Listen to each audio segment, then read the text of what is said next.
जय हिंद दोस्तों। आज दिनांक 14 दिसंबर 2024 है और आज आपका सीटेट दिसंबर 2024 का एग्जाम समाप्त हो चुका है।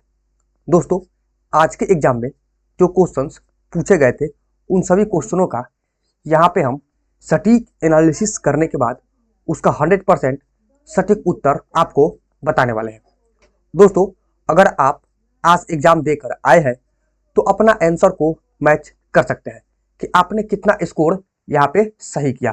अगर दोस्तों आपका एग्जाम आने वाले एग्जाम डेट यानी कि कल के डेट में यानी कि सीटेट आपका 2 दिन होने वाला है, 14 दिसंबर और 15 दिसंबर। तो चलिए बिना कुछ देरी के अपने वीडियो को स्टार्ट करते हैं। इससे पहले अगर आप हमारे चैनल पर पहली बार विजिट किए हैं, सीटेट से किसी भी प्रकार का इन्फॉर्मेशन के लिए चैनल को जरूर सब्सक्राइब कर अपने दोस्तों के बीच जरूर शेयर कर दीजिएगा। और दोस्तों आज का पेपर का लेवल कैसा था आप लोग कमेंट सेक्शन में जरूर बताइएगा। तो यहाँ पे दोस्तों हमने पूरा ओरिजिनल क्वेश्चन आपके लिए लेकर यहाँ पे आ चुके हैं, तो इसी के बिहार पे आपको बताएंगे किस तरह से प्रश्न आपका दोस्तों यहाँ पे पूछा गया था। तो चलिए वीडियो को शुरू करते हैं। सबसे पहले यहाँ पे दोस्तों देखते हैं कि भाग 1 यानी कि जो आपका भाग 1 में जो आपका सीडीपी से क्वेश्चन पूछा गया था यानी कि बाल विकास शिक्षा शास्त्र से, उसी को देखेंगे। इसके बाद हम बाकी सब्जेक्ट का यहाँ पे क्वेश्चन देखने वाले हैं। तो देखिए क्वेश्चन पूछा गया था कि एक teacher notice that one of the student is highly restrictable and has trouble paying attention during class, तो which of the following strategies would is an effective strategy in the help the student stay focused। ठीक है, तो चलिए दोस्तों इसको हम हिंदी में इस क्वेश्चन को यहाँ पे हम देख लेते हैं। देखिए क्वेश्चन ये पूछ रहा था कि एक शिक्षिका ने नोटिस किया कि एक छात्र अत्यधिक विचलित है और उसे कक्षा के दौरान ध्यान देने में परेशानी होती है। ठीक है, तो निम्नलिखित में कौन सी रणनीति छात्र को केंद्रित करने में मदद करने के लिए एक प्रभावी रणनीति दोस्तों यहाँ पे हो जाएगी। तो अगर इस क्वेश्चन के यहाँ पे हम राइट आंसर की बात करें तो इसका राइट आंसर हो जाएगा दोस्तों ऑप्शन नंबर यहाँ पे 2 हो जाएगा, यानी कि स्वनियमन और समय प्रबंधन के लिए छात्र को टाइमर देना, यानी कि उसको टाइम देने के लिए उसको आपका सेल्फ स्टडीज के लिए। ठीक है, तो अगर हम यहाँ पे इंग्लिश में देख ले तो देख सकते हैं कि देखिए given a timer to student of self recognition and time management, यानी टाइम मैनेजमेंट करने के लिए उसको यहाँ पे समय देना था। तो यहाँ पे डायरेक्ट हम आपको आंसर बताएंगे। अगला क्वेश्चन की बात करें तो क्वेश्चन नंबर यहाँ पे 2 देख सकते हैं। ठीक है, क्वेश्चन नंबर यहाँ पे 2 यहाँ पे इंग्लिश और यहाँ पे हिंदी में देख सकते हैं। तो जीन पियाजे का मानना था कि ज्ञान क्या है। तो आपको दोस्तों यहाँ पे बताना था कि जीन पियाजे का मानना था कि जो आपका ज्ञान होता है वह क्या होता है। तो ज्ञान जो होता है आपका पर्यावरण से निष्क्रिय रूप से पारित होने के बजाय बच्चों के द्वारा यहाँ पर निर्मित किया जाता है, जो कि आपका विकल्प नंबर यहाँ पे 4 में दिया गया। तो राइट आंसर आपका दोस्तों हो जाएगा यहाँ पे ऑप्शन नंबर 4 हो जाएगा। नेक्स्ट क्वेश्चन, क्वेश्चन नंबर 3 यहाँ पे देखिए क्या पूछा गया था कि जीन पियाजे के अनुसार चिन्हों के लिए चिन्हों का प्रयोग करने की क्षमता, जैसे कि अक्षर x को अज्ञात करने के लिए मानने की क्षमता डैश के दौरान विकसित होती है और विद्यार्थियों को डैश सीखने में यहाँ पे सक्षम बनाती है। ठीक है, तो जीन पियाजे के अनुसार आपको बताना है। तो इस क्वेश्चन के राइट आंसर की हम बात करें तो यहाँ पे हो जाएगा आपका औपचारिक संक्रियात्मक, ठीक है, अवस्था। औपचारिक संक्रियात्मक अवस्था के दौरान विकसित होती है। ठीक है, इसके बाद बीज गणित और गणना सीखने में विद्यार्थियों को सक्षम बनाती है। तो यहाँ पे राइट आंसर इसका हो जाएगा दोस्तों ऑप्शन नंबर 2। आपको यहाँ पे स्टेज में और स्टेज में आपको यहाँ पे फिलअप करना था। ठीक है, नेक्स्ट क्वेश्चन आपका एसेशन एंड रीजन वाला क्वेश्चन है। यहाँ पे देख सकते हैं क्वेश्चन नंबर आपका 4। तो यहाँ पे देखिए क्वेश्चन नंबर 4, यहाँ पे देखिए अभिकथन में क्या दिया गया, वास्तविक जीवन की समस्याओं और मूर्त अनुभवों से सीखने में बच्चों को अधिगम और जानकारी प्राप्त करने के लिए कई रास्ते मिलते हैं। जो इसका यहाँ पे कथन दिया गया है, अभिकथन, और यहाँ पे कारण दिया गया है। तो इसकी यहाँ पे आपको आंसर देना है कि विकास अपेक्षाकृत व्यवस्थित और आपका अनुक्रमिक है। यहाँ पे इस विकल्प से चुनकर हमें सही उत्तर यहाँ पे देना है। ठीक है, तो क्वेश्चन नंबर 4 की अगर आंसर की बात कर लो तो यहाँ पे देख सकते हैं कि ए और आर दोनों सही है, लेकिन ए आर की व्याख्या जो है आपका नहीं करता है। तो विकल्प नंबर 1 यहाँ पे दोस्तों सही हो जाएगा। नेक्स्ट क्वेश्चन यहाँ पे देखिए क्वेश्चन नंबर यहाँ पे दोस्तों 5 में किस टाइप से प्रश्न यहाँ पे पूछा गया था देख सकते हैं कि निम्नलिखित में कौन प्रगतिशील शिक्षा में शिक्षक की भूमिका का सबसे अच्छा वर्णन करता है। आपको बताना है कि प्रगतिशील शिक्षा में जो आपका शिक्षक की भूमिका होता है उसमें सबसे अच्छा वर्णन यहाँ पे कौन करता है। तो क्वेश्चन नंबर 5 के अगर हम उत्तर की बात करें तो यहाँ पे देख सकते हैं इसका राइट आंसर आपका हो जाएगा ऑप्शन नंबर 1 कि शिक्षक जो होता है बच्चों को प्रयोग करने के लिए विविध सामग्री जो आपका प्रदान करता है और आवश्यकता पड़ने पर आलम्बन प्रदान करता है। ठीक है, यानी कि आवश्यकता पड़ने पर उसको आलम्बन प्रदान यहाँ पे करता है। तो ये सबसे अच्छा वर्णन यहाँ पे दिया गया है प्रगतिशील शिक्षा के लिए। ठीक है, प्रोग्रेसिव एजुकेशन के लिए। तो राइट आंसर आपका हो जाएगा 5 का ऑप्शन नंबर 1। नेक्स्ट क्वेश्चन की यहाँ पे हम बात कर ले क्वेश्चन नंबर 6 में। तो देखिए निम्नलिखित में कौन सा समाजीकरण की प्रक्रिया की यहाँ पे विशेषता है? तो अगर आपको बताना है कि समाजीकरण की प्रक्रिया की यहाँ पे विशेषता कौन सा है, तो देखिए समाजीकरण की प्रक्रिया की अगर विशेषता की बात करें तो यहाँ पे देखिए क्वेश्चन नंबर 6, क्वेश्चन नंबर 6 की अगर हम बात करें तो यहाँ पे हो जाएगा आपका ऑप्शन नंबर 2 सही हो जाएगा, क्योंकि समाजीकरण की प्रक्रिया के विकास के लिए एक जटिल प्रक्रिया है, यह एक बहुआयामी प्रक्रिया और एक विभिन्न संस्कृतियों में प्रविष्ट पाई जाती है, लेकिन रेखीय प्रक्रिया पर दोस्तों नहीं होता है। तो बीसीडी आपका दिया गया जो आपका विकल्प नंबर 2 में यहाँ पे दिया गया है। ठीक है, अगला क्वेश्चन की बात कर लेते हैं, क्वेश्चन नंबर 7। देखिए किस टाइप से पूछा गया, तो यहाँ पे क्वेश्चन नंबर 7 देखिए निम्नलिखित में कौन एक समावेशी कक्षा का उदाहरण नहीं है? ठीक है, यानी कि आपको बताना है कि इंक्लूसिव क्लासरूम का यहाँ पे आपका उदाहरण यहाँ पे दोस्तों नहीं है। तो क्वेश्चन नंबर 7 की बात करें तो यहाँ पे हो जाएगा आपका प्रतिस्पर्धित लोकाचार को प्रोत्साहित करना। ठीक है, ये आपका दोस्तों इंक्लूसिव एजुकेशन जो होता है उसका यहाँ पे उदाहरण यहाँ पे दोस्तों नहीं है। तो विकल्प नंबर आपका 3 यहाँ पे सही हो जाएगा। अगला क्वेश्चन यहाँ पे देख सकते हैं, क्वेश्चन नंबर 8 फिर से आपका एसेशन और रीजन वाला क्वेश्चन आ गया, यानी कि कथन और कारण वाला। देखिए कथन क्या है कि वह कोई उद्देश्यात्मक निश्चित क्षण नहीं होता जब कोई बच्चा मध्य बाल्यावस्था या किशोरावस्था में प्रवेश करता है। तो इसका कथन देखिए क्या दिया गया, और कारण देखिए कि विकास जो होता है प्रकृति में निरंतर यहाँ पे होता रहता है। तो इस क्वेश्चन की ज्यादातर अगर आंसर की बात करें तो यहाँ पे दोनों सही हो जाता है। ठीक है, तो देखिए यहाँ पे जो आपका दिया गया दोनों सही दिया गया है, यानी कि ए और आर भी यहाँ पे दोनों सही दिया गया है, और ए जो है आर की यहाँ पे व्याख्या करता है। तो राइट आंसर आपका दोस्तों हो जाएगा ऑप्शन नंबर 4 हो जाएगा। चलिए 9 नंबर क्वेश्चन पे यहाँ पे चलते हैं, देखते हैं किस तरह से प्रश्न पूछा गया था। कोहल वर्ग से क्वेश्चन था कि कोहल वर्ग के नैतिक विकास की किस अवस्था में बच्चों को तर्क कानून की नैतिकता के इर्द गिर्द घूमता है। ठीक है, तो आपको बताना है कि नैतिकता जो होता है आपका इर्द गिर्द कैसे घूमता है कोहल वर्ग के किस अवस्था में, आपको बताना है कि कानून और नैतिकता। ठीक है, तो इससे आपका क्वेश्चन पकड़ में आ जाएगा कानून और नैतिकता से। तो 9 नंबर क्वेश्चन की बात करें तो इसका आंसर हो जाएगा आपका प्रारंभिक नैतिकता हो जाएगा, यानी कि कन्वेंशनल आपका मोरालिटी हो जाएगा। इससे आपका दोस्तों राइट आंसर हो जाएगा। ठीक, नेक्स्ट देखिए यार क्वेश्चन नंबर 10 पर देख सकते हैं किस टाइप का पूछा गया था। वाइगोत्स्की के अनुसार संज्ञानात्मक विकास को सुगम बनाने में शिक्षक की क्या भूमिका है? ठीक है, तो आपको बताना है कि वाइगोत्स्की के अनुसार जो होता है शिक्षक की भूमिका को सुगम हमें बनाना है, तो उसके लिए क्या भूमिका हो सकती है आपको बताना है वाइगोत्स्की के अनुसार। तो यहाँ पे 10 नंबर क्वेश्चन की बात करें तो यहाँ पे राइट आंसर हो जाएगा कि आलंबन के माध्यम से छात्र सीखने का मार्गदर्शन और आपका समर्थन करना, यहाँ पे राइट आंसर हो जाएगा, जो कि विकल्प नंबर 1 में दिया गया है। अगला क्वेश्चन की बात कर ले तो आपका क्वेश्चन नंबर आपका 11 हो जाएगा, जो इसका हम डायरेक्ट आपका आंसर बताते हैं, आपका अभिकथन और आपका कारण वाला है। ठीक है, तो 11 नंबर क्वेश्चन की अगर हम राइट आंसर की यहाँ पे बात कर ले तो देख सकते हैं इसका वही मैंने जो बोला वही ए और 2 यहाँ पे सही हो जाएगा, और आपका ए आर की यहाँ पे सही व्याख्या करता है। एसेशन और ओरिजिन में आपके दोनों कथन सही हो जाते हैं, और आपका ए और आर की व्याख्या भी आपका सही हो जाएगा। अगर आपसे 5 क्वेश्चन पूछे तो 3 क्वेश्चन का राइट आपका यही हो जाएगा।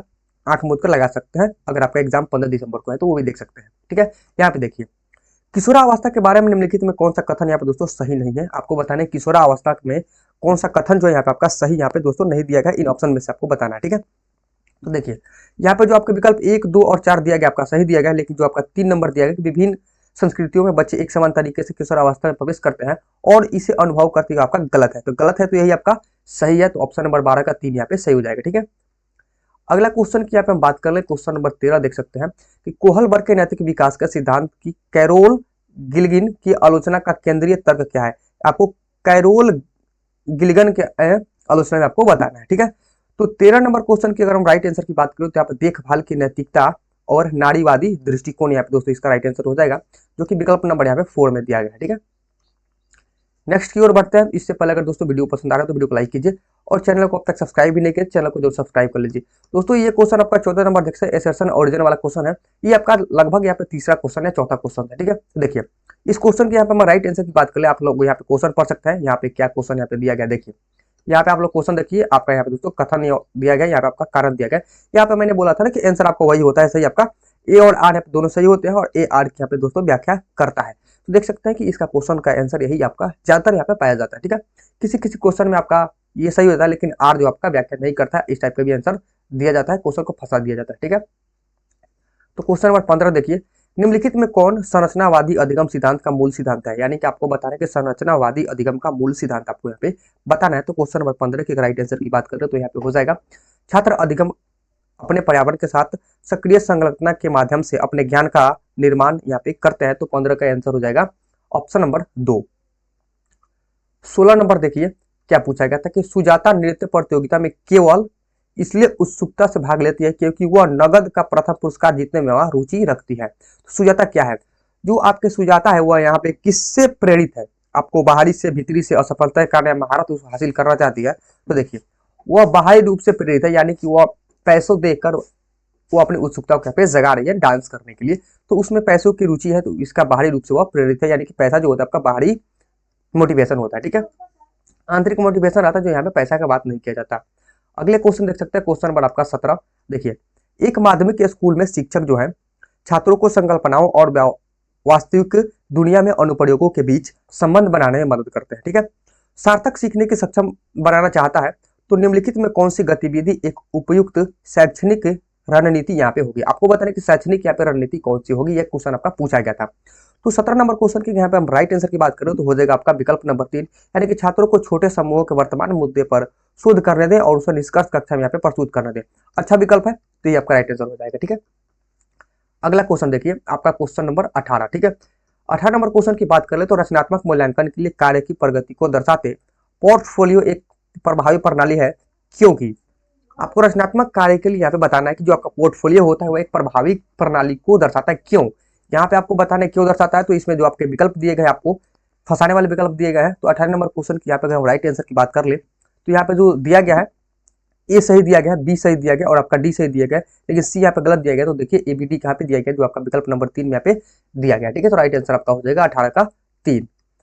19 नंबर क्वेश्चन की बात कर ले तो यहाँ पे देख सकते हैं किस टाइप से प्रश्न पूछा गया था आपका 19 नंबर में कि शिक्षार्थियों के बीच व्यक्तिगत विभिन्नताओं को संबोधित करने के लिए एक शिक्षक को क्या करना चाहिए। ठीक है, तो शिक्षकों के बीच अगर व्यक्तिगत विभिन्नताओं को यहाँ पे संबोधित करना है तो शिक्षक के रूप में अगर आप हैं तो उसको आपको विभिन्नताओं को मानव विविधता की प्रत्यक्ष विशेषता के रूप में यहाँ पे मानना चाहिए, जो कि आपका विकल्प नंबर बी यहाँ पे सही हो जाएगा। ठीक, नेक्स्ट क्वेश्चन देख सकते हैं आपका अकॉर्डिंग टू लेव वाइगोत्स्की के अनुसार पूछा गया। ठीक है, तो बच्चे जो होते हैं डैश के साथ अंतःक्रिया के अनुभव से लाभान्वित होते हैं और उन कार्यों को कर पाते हैं जो उन्हें समीर पदुरास्मिक विकास के क्षेत्र में यहाँ पे, यानी कि जेडपीडी से आपका क्वेश्चन पूछा गया। ये आपका क्वेश्चन जो आपका जेडपीडी से आपका क्वेश्चन पूछा गया, तो इसका राइट आंसर यहाँ पे दोस्तों बात कर ले 20 का, तो हो जाएगा आपका अधिक जानकार अन्य या अंदर। ठीक है, यानी कि मोर नॉलेजेबल ऑदर आपका विथ इन यहाँ पे राइट आंसर हो जाएगा, जो आपका विकल्प नंबर 4 में दिया गया है।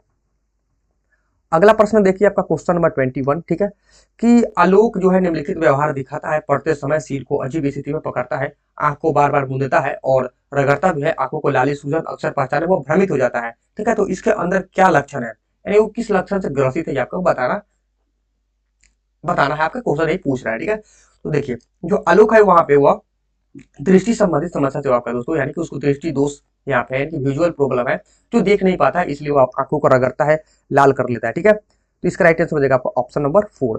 22 नंबर क्वेश्चन देख सकते हैं कि पाठ्य पुस्तक और मीडिया में विभिन्न जेंडर की प्रतिनिधित्व कितना और किस तरीके से किया जाता है और जैसे महत्वपूर्ण प्रश्न पूछने में किसको प्रोत्साहन मिलेगा। ठीक है, तो इस तरह का महत्वपूर्ण प्रश्न पूछने से किसको यहाँ पे प्रोत्साहन मिलेगा। ठीक है, तो 22 क्वेश्चन की अगर राइट आंसर की बात करें तो यहाँ पे हो जाएगा जेंडर रूढ़िवादिता पर यहाँ पे सवाल यहाँ पे उठाया जाएगा, यानी कि जेंडर बायस का लाएगा। ठीक है, स्टेरियोटाइप। अगला क्वेश्चन देखिए क्वेश्चन नंबर आपका 23। ठीक है, तो 23 नंबर क्वेश्चन की हम बात कर ले तो एक प्रगतिशील कक्षा में आकलन जो होता है कैसा होता है। तो हमें प्रगतिशील कक्षा में आकलन जो होता है वह एक आपका गतिशील होता है। ठीक है, इस टाइप का क्वेश्चन आपका ऊपर पूछा गया था, तो राइट आंसर आपका हो जाएगा गतिशील।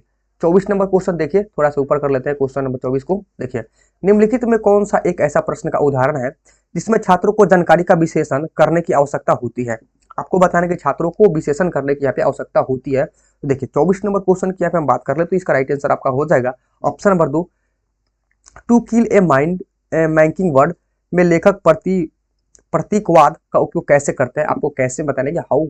ठीक है, अगला देखिए, अगला क्वेश्चन बात करते हैं 25 नंबर क्वेश्चन। ठीक है, तो मैंने 25 नंबर क्वेश्चन एसेशन एजन वाला है, तो जो आपको बताया था यहाँ पे कि जो एक सही हो जाता है और एक आपका गलत होता है, तो वही यहाँ पे इसका राइट आंसर हो जाएगा। ठीक है, तो आप यहाँ पे कथन पढ़ सकते हैं, कारण पढ़ सकते हैं और इसका सही आंसर आप ए और दोनों तो सही है, लेकिन ए जो है आर की व्याख्या पे नहीं करता है। ठीक है, तो राइट आंसर आपका हो जाएगा ऑप्शन नंबर 4 हो जाएगा। ठीक, 26 नंबर क्वेश्चन देखिए, निम्नलिखित में कौन एक महारत लक्ष्य का अभिविन्यास का वर्णन करता है। आपको बताने के महारत लक्ष्य अभिविन्यास का वर्णन यहाँ पे कौन करता है, क्वेश्चन नंबर 26 है। तो इसका राइट आंसर किसी कार्य के लिए अपनी कौशल और समझ को सुधारने पर ध्यान देना, वही आपका दोस्तों महारत हासिल कर लेता है। राइट आंसर हो जाएगा 26 का ऑप्शन ए। 27 की बात करें तो इजी क्वेश्चन है, निम्नलिखित में कौन सी प्रक्रिया वातावरण से जानकारी प्राप्त करने के अर्थ निर्माण और इसमें स्मृति में आगे संग्रहित करने के लिए आवश्यक है। ठीक है। तो 27 नंबर क्वेश्चन की आप बात कर लो तो इसका विकल्प हो जाएगा आपका ध्यान देना यानी कि अटेंशन। ठीक है, राइट आंसर आपका हो जाएगा ध्यान देना यानी कि अटेंशन। 28 नंबर देख सकते हैं, फिर आपका क्वेश्चन आ गया एसेशन रीजन वाला, लगता है आपका क्वेश्चन से भर दिया गया है एसेशन रीजन से, जो कि इस बार आपका बहुत ज्यादा क्वेश्चन पूछा जा रहा है एसेशन और रीजन से। क्वेश्चन नंबर कितना है तो 28 है। तो देखिए 28 का अगर राइट आंसर की बात कर ले तो यहाँ पे देखिए इस क्वेश्चन में आप सभी को फंसा दिया गया है। अगर आपको ट्रिक यूज करेंगे तो गलत हो जाएगा। यहाँ पे आप कथन पढ़ सकते हैं, आपका कारण पढ़ सकते हैं। अगर आंसर की बात करें तो ए सही है लेकिन आर यहाँ पे दोस्तों गलत दिया गया। तो जो आपके विकल्प नंबर 2 है यह इसका इसमें राइट आंसर हो जाएगा। ठीक, तो आ गए हैं 29 क्वेश्चन पे। देख सकते हैं कैसा पूछा गया था कि अपठन वैकल्प यानी कि डिस्लेक्सिया एक डैश स्थिति है जो शिक्षार्थी की डैश की क्षमता को प्रभावित करती है। तो आपको बताना कि जो डिस्लेक्सिया होता है वह किसकी होती है, जो शिक्षार्थी को किसमें असफल करती है। ठीक है, किस क्षमता को यहाँ पे दोस्तों यह प्रभावित करता है डिस्लेक्सिया। तो डिस्लेक्सिया जो होती है वह देखिए क्वेश्चन नंबर 29 होती है। ठीक है, तो क्वेश्चन नंबर 29 की राइट आंसर की बात कर ले तो वह देखिए तांत्रिक न्यूरोलॉजिकल होते हैं जो ध्वनि को प्रतीकों के चिन्हों के साथ यहाँ पे जोड़ने में उसको क्षमता को यहाँ पे प्रभावित करती है। तो 29 नंबर क्वेश्चन के आप राइट आंसर की बात करें तो आपका विकल्प नंबर 1 हो जाएगा। ठीक है, तो सीडीपी का लास्ट क्वेश्चन यानी कि 30 नंबर क्वेश्चन में यहाँ पे हम चलते हैं। इसके बाद बाकी क्वेश्चन यहाँ पे दोस्तों देख लेंगे। ठीक है, देखिए एक प्रारंभिक विद्यालय एक शिक्षक छात्र के शैक्षणिक आत्मसमर्पण संप्रत्यय के कारण को दृढ़ता से प्रभावित कर सकता है।